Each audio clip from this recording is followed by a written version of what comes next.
তো আমি এখন আস্তে আস্তে বাসার দিকে রওনা হয়েছি। আর কোনো রিক্সা আমি পেলাম না, কারণ প্রত্যেকটা রিক্সা এখন ভোরে ভোরে তারপরে যাচ্ছে। আর আমার একার পক্ষে এতক্ষণ ওয়েট করা সম্ভব না।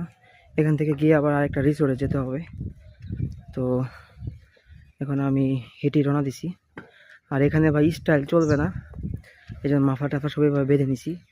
কারণ যে ঠান্ডাটা লাগতেছে এটা আসলে বলার বাইরে, একদম পুরো হাড় কাঁপানো ঠান্ডা। আর এখন পুরো বাতাস, ঠান্ডা বাতাস লাগতেছে একদম পুরো।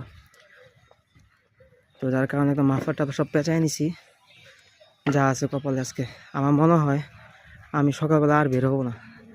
আমার আজকে একদম পুরা শিক্ষা হয়ে গেছে, একদম অবস্থাটাই দেখেন। হাত দেখছেন, আমি হাত এভাবে এরকম করতে পারতেছি না, আমার কষ্ট হচ্ছে।